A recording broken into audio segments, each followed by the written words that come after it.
Oke, assalamualaikum warahmatullahi wabarakatuh. Halo teman-teman, di sini saya akan menjelaskan lingkungan bisnis dalam bidang hukum.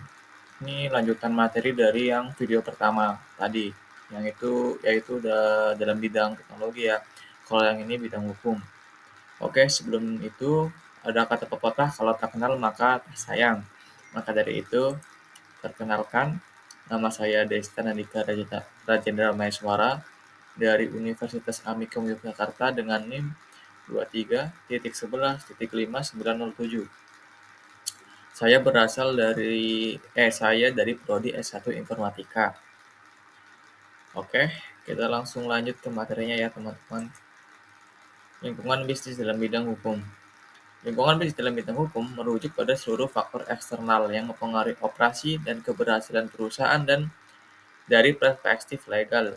Ini mencakup berbagai aspek seperti peraturan pemerintah, kebijakan, standar industri, dan dinamika pasar yang harus dipatuhi oleh bisnis untuk beroperasi secara sah dan etis. Elemen lingkungan bisnis dalam bidang hukum. Berikut adalah penjelasan lebih rinci mengenai elemen-elemen yang membentuk lingkungan bisnis dalam bidang hukum. Oke, yang pertama ada hak kekayaan intelektual, yang kedua standar industri dan etika bisnis, yang ketiga hukum perlindungan konsumen, keempat hukum persaingan usaha, kelima hukum lingkungan, dan keenam hukum internasional. Hak kekayaan intelektual. Ini antara lain itu paten, dalam artian perlindungan hukum terhadap penemuan atau inovasi baru yang memberi hak eksklusif kepada penemu. Habis itu ada merek dagang. Ini merupakan perlindungan terhadap identitas visual perusahaan seperti logo dan nama.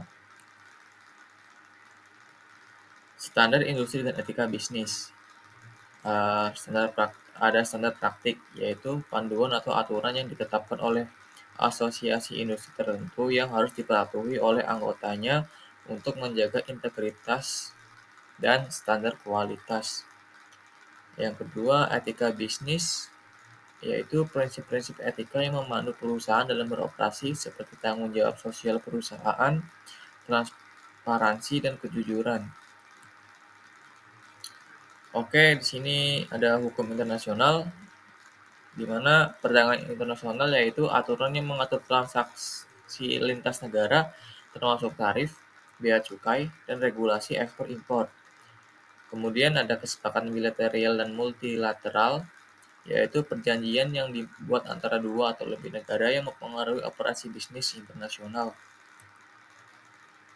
Kemudian ada hukum perlindungan konsumen. Nah, ini meliputi keamanan produk, yaitu peraturan yang memastikan produk yang dijual aman untuk digunakan oleh konsumen.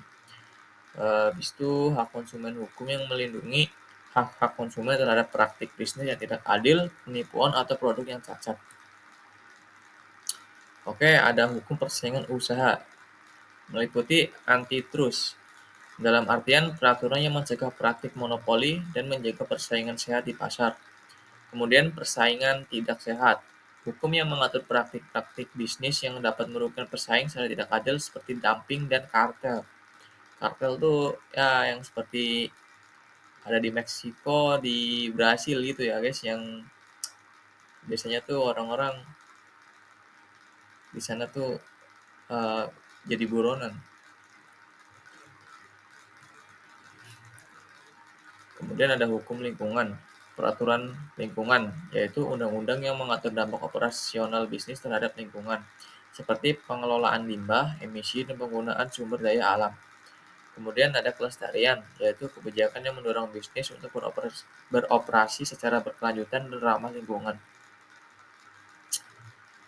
Oke, kesimpulannya dari semuanya itu memahami dan mematuhi lingkungan bisnis dalam bidang hukum sangat penting bagi perusahaan untuk menghindari risiko hukum, menjaga reputasi, dan memastikan keberlanjutan operasi bisnis.